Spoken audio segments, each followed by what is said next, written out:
नमस्कार विद्यार्थी मित्रांनो, मी मनोज बिराजदार आपल्या सर्वांचं या युट्यूब चॅनलवरती प्रथमतः स्वागत करतो.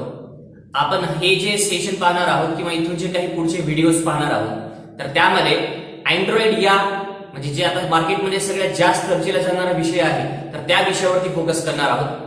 अँड्रॉइड नेमकं काय आहे, अँड्रॉइडचे वर्जन्स काय असतील, अँड्रॉइडसाठी प्रोग्रामिंग कुठले लागते, या सगळ्या गोष्टींचं डिस्कशन या आपल्याला सिरीजमध्ये पाहायचं आहे. तर आता अँड्रॉइडची सुरुवात जर आपण करायची म्हणली तर अँड्रॉइड काय आहे हे पहिल्यांदा समजलं पाहिजे. तर अँड्रॉइड ही एक ऑपरेटिंग सिस्टम आहे, ही एक प्रोग्रामिंग लँग्वेज वगैरे नाहीये. बरेच जणांचा असा प्रश्न पडतो की सिलेबस मध्ये मला अँड्रॉइड होतं म्हणजे ते प्रोग्रामिंग वगैरे, तर चुकीचं आहे. अँड्रॉइड ही लिनक्स बेस्ड एक ऑपरेटिंग सिस्टम आहे आणि या ऑपरेटिंग सिस्टमचा जो महत्वाचा पर्पज आहे तर तो कशासाठी आहे किंवा ती जी डिझाईन झालेली आहे तर ती डिझाईन झालेली आहे कशासाठी, तर स्मार्टफोन असेल किंवा जे टच बेस्ड डिव्हाइसेस आहेत तर त्या डिव्हाइसेससाठी ही ऑपरेटिंग सिस्टम सगळ्यात जास्त वापरली जाते.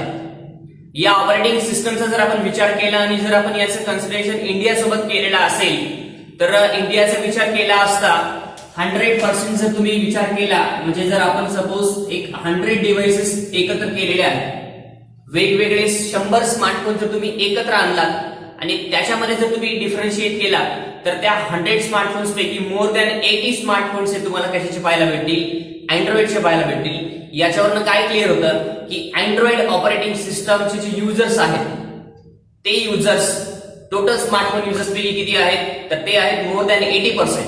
म्हणजे जवळपास हा जो रेशो आहे तर हा कदाचित असा पाहायला भेटेल की 80% काय असेल तर ओनली अँड्रॉइड आणि जे रिमेनिंग 20% आहे मग त्याच्यामध्ये तुम्हाला आयफोन पाहायला भेटेल म्हणजे iOS पाहायला भेटेल किंवा ब्लॅकबेरी पाहायला भेटेल, टायसन पाहायला भेटेल, विंडोज पाहायला भेटेल, बाकीच्या ऑपरेटिंग सिस्टम्स पाहायला भेटू शकतात.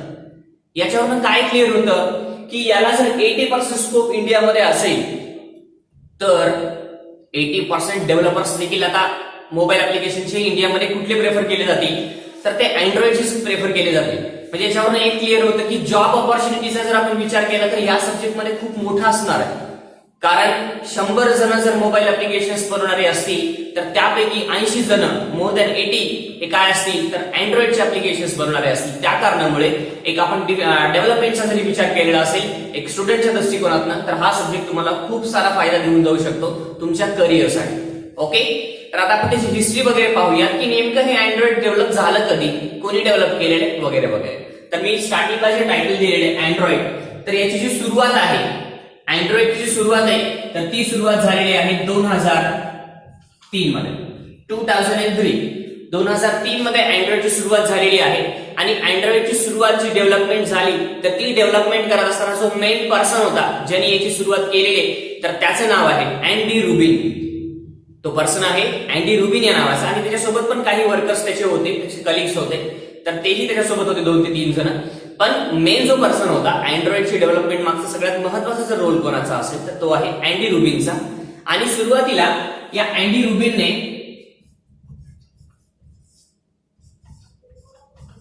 अँड्रॉइडची जी डेव्हलपमेंट स्टार्ट केलेली होती तर ती डेव्हलपमेंट स्मार्टफोनचा विचार करून केलेली नव्हती.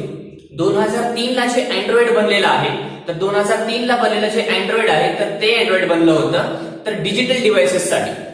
वेगवेगळे सेट टॉप बॉक्स असेल, टेलिव्हिजन असेल म्हणजे अशा इक्विपमेंटसाठी, वेगवेगळ्या डिजिटल इक्विपमेंटसाठी, डिजिटल कॅमेरा असेल अशा डिव्हाइसेसला फोकस करून त्यांनी अँड्रॉइडची सुरुवात केली होती, अँड्रॉइडची डेव्हलपमेंट केलेली होती. पण या बाकीच्या डिव्हाइसचा स्कोप जर पाहिला तर हा लिमिटेड होता आणि त्या दृष्टिकोनातून जर आपण स्मार्टफोनचा स्कोप पाहिला तर खूप जास्त होता आणि ग्रोईंग होता म्हणजे फ्युचरमध्ये त्याची संख्या वाढू शकते. तर झालं काय की 2003 ला याचं प्रोडक्ट एक बेस्ट होतं आणि ते चालू होतं. मोजक्या काही डिव्हाइसेस मध्ये त्याचा वापर हा चालू होता आणि याची नोंद, याची जी माहिती आहे ती भेटली कोणाला तर ती भेटली एका नामांकित कंपनीला ज्याला सगळं जग ओळखतं. ती म्हणजे कुठली तर गुगल. आणि 2005 मध्ये गुगल या कंपनीने काय केलं की अँडी रुबिनचं बनलेलं जे प्रोडक्ट आहे अँड्रॉइड ते विकत घेतलं. गुगल या कंपनीने अँडी रुबिन कडलं अँड्रॉइड प्रोडक्ट विकत घेतलं आणि ते आपल्या इंडस्ट्रीमध्ये जे लोक आहेत त्यांचे जे डेव्हलपर्स आहेत त्याची जी गुगलची टीम आहे त्यांच्याकडे सुपूर्द केलं आणि सांगितलं की याच्यावरती आणखी मॉडिफिकेशन्स करा जेणेकरून हे प्रोडक्ट आणखी बेस्ट कसं बनू शकेल. म्हणजे 2003च्या नंतर 2005 ला 2005 मध्ये गुगलने याला परचेस केलं. अँडी रुबिन कडनं गुगलने याला परचेस केलं 2005 मध्ये 2005 च्या नंतर 2007 मध्ये अँड्रॉइड ओएस ही डिक्लेअर झाली आणि ती मार्केटमध्ये इम्प्लिमेंट झाली. ती कोणाकडनं झाली तर ती झाली गुगलकडनं. प्रोडक्ट आहे अँडी रुबिन्सचं, विकत घेतलेलं आहे गुगलने. त्याच्यावर काही प्रोसेस करून काही अपडेशन्स करून त्याला एक बेस्ट प्रिपेअर करून मार्केटमध्ये लॉन्च जेव्हा केलं होतं, अँड्रॉइड ऑपरेटिंग सिस्टम ही मार्केटमध्ये लॉन्च केव्हा झालेली आहे तर ती झालेली आहे 2007 मध्ये. आणि ते लॉन्च कुठल्या कंपनीने केलेले आहे तर गुगलने केलेलं आहे. हे लॉन्च करत असताना सगळ्यात महत्वाची गोष्ट ही असते की अँडी रुबिन किंवा त्यांच्या टीमने जर सांगितलं असतं की आमच्याकडे एखादी ऑपरेटिंग सिस्टम आहे तर त्याचा स्कोप हा लिमिटेड राहिला असता. कारण अँडी रुबिन हा प्रत्येकाकडे पोहोचेल अशातली गोष्ट नाही. पण गुगलने हे जे सांगितलंय की आमच्याकडे एक अँड्रॉइड ऑपरेटिंग सिस्टम आहे आणि ती सर्व स्मार्टफोनवरती चांगल्या पद्धतीने चालू शकते, त्यावेळेस मात्र जग पूर्ण त्याला मान्य करू शकतं आणि ते केलेलं आहे. ओके, मग झालं काय की 2007च्या नंतर 2008 मध्ये बऱ्याच कंपनीचा हा प्रयत्न होता की आपण अँड्रॉइड या ऑपरेटिंग सिस्टमला आपल्या स्मार्टफोन मध्ये इंटिग्रेट करावं. म्हणजे जे स्मार्टफोन मॅन्युफॅक्चरिंग करणाऱ्या कंपनीज आहेत तर त्यांनी हा विचार केला की आपण अँड्रॉइड या ऑपरेटिंग सिस्टमला आपल्या डिव्हाइस मध्ये घेऊयात आणि आपला मोबाईल बनते तो अँड्रॉइड ऑपरेटिंग सिस्टम सोबत तो मोबाईल आपण बाहेर काढूया. पण प्रश्न हा होता की हा पुढाकार कोण घ्यायचा, कारण फर्स्ट प्रोडक्ट आहे, आणखी त्याची टेस्टिंग झालेली नाही, मार्केटमध्ये युजर्स त्याचे नाहीयेत, तर मग हा पुढाकार घ्यायचा कोण. तर त्याच्यामध्ये एक कंपनी समोर आली आणि त्या कंपनीने हे मान्य केले की आम्ही आमचं प्रोडक्ट म्हणजे त्याचा जो स्मार्टफोन आहे तर तो डेव्हलप करत असताना अँड्रॉइड या ऑपरेटिंग सिस्टमचा वापर करणार आहोत. आणि ती कंपनी होती HTC. ती कंपनी होती HTC आणि अँड्रॉइडचा फर्स्ट स्मार्टफोन जो मार्केटमध्ये इम्प्लिमेंट झालेला आहे तर तो आहे HTCचा आणि तो झालेला आहे 2008 मध्ये. म्हणजे 2008 पासून अँड्रॉइडचे स्मार्टफोन्स मार्केटमध्ये यायला स्टार्ट झालेला होता. HTCचा जो स्मार्टफोन आहे तो मार्केटमध्ये अँड्रॉइड या नावाने पुढे काय ऑपरेटिंग सिस्टम सोबत लॉन्च झालेला होता.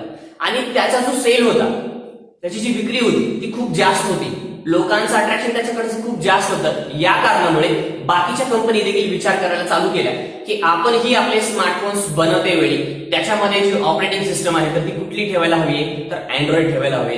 त्यामुळं प्रत्येक येणारा स्मार्टफोनची जी काही नामांकित कंपनी असतील वेगवेगळ्या असतील त्या प्रत्येकाने सॅमसंग असेल, आता लेटेस्ट मध्ये जर तुम्ही आताच्या डेटमध्ये पाहायला गेलात तर म्हणजे ओप्पो असेल, विवो असेल, कुठलेही स्मार्टफोन मॅक्सिमम स्मार्टफोन जे आहेत तर ते फर्स्ट प्रेफर कशाला करत आहेत तर ते प्रेफर करत आहेत अँड्रॉइड ऑपरेटिंग सिस्टमला.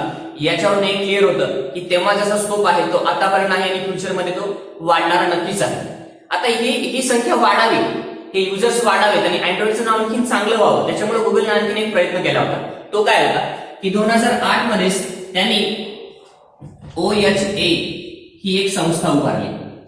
OHA ओपन हँड्स अलायन्स नावाची एक संस्था उभारली आणि या OHA ऑर्गनायझेशनचं काम काय होतं की याच्यामध्ये त्यांनी जे काही स्मार्टफोन्स तयार करणाऱ्या कंपनीज आहेत, जे सर्व्हिस प्रोव्हायडर्स आहेत, जे चिप्स बनवणाऱ्या कंपनीज आहेत, जे मोबाईलसाठी लागणारे जे रॉ मटेरियल आहे ते तयार करणाऱ्या कंपनीज आहेत, त्या सगळ्यांचा मिळून एक ऑर्गनायझेशन बनवलं.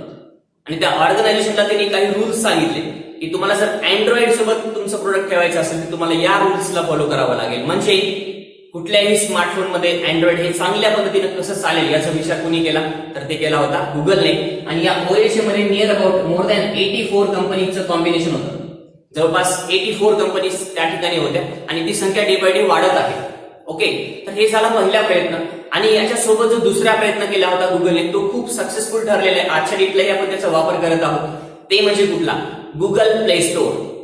2008 मध्ये ऑक्टोबर मध्ये गुगलने एक सर्व्हिस प्रोव्हाइड करून दिलेली आहे आपल्या सर्वांसाठी. ती म्हणजे कुठली की गुगल प्ले स्टोअर. आणि गुगल प्ले स्टोअर याच्यासोबतच आलेले आहे हे गुगल प्ले स्टोअर. आणि याचा अर्थ काय की या ठिकाणी एक असं प्लॅटफॉर्म असेल, याला पहिल्यांदा गुगल प्ले स्टोअरच्या ठिकाणी मार्केट असं नाव देण्यात आलेलं होतं. तर गुगल प्ले स्टोअर जे आहे आजच्या डेटमध्ये हे 2008 मध्ये इम्प्लिमेंट केलेलं आहे, स्टार्ट झालेलं आहे. आणि त्याचा पर्पज काय, डेव्हलपर्स जे ऍप्लिकेशन्स बनवतील त्या ठिकाणी पब्लिश करणार आणि युजर्सला जर एखादं ऍप्लिकेशन डाउनलोड करायचं असेल, ऍक्सेस करायचं असेल तर directly user Google play store वरून ते ऍप्लिकेशन त्याच्या मोबाईलमध्ये घेऊ शकतो. म्हणजे जो डेव्हलपर आहे आणि जो कस्टमर आहे त्या दोघांना एकत्र आणणारा बेस्ट प्लॅटफॉर्म जर कुठे क्रिएट केलेला असेल तर ते आहे कुठलं गुगल प्ले स्टोअर. आणि याच्यामुळं तो जो रेशो आहे ना डेव्हलपरचा आणि युजर्सचा तो वाढत चालला. आणि एक साईडनं स्मार्टफोनचा देखील कल वाढत चाललाय, अँड्रॉइड ऑपरेटिंग सिस्टमचा ग्रोथ वाढत चालली. डे बाय डे ही जी व्हरायटी आहे ही सगळी स्प्रेड व्हायला चालू झाली.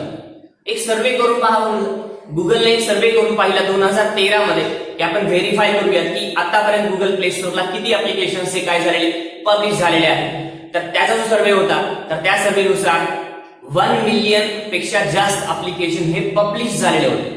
2008 ला गुगल प्ले स्टोअर आलेलं आहे, 2008 ला. अँड्रॉइड 2007 मध्ये लॉन्च झालेले. तर फक्त 5 ते 6 वर्षामध्ये 1 मिलियन पेक्षा जास्त ऍप्लिकेशन हे प्ले स्टोअरला पब्लिश झालेले होते.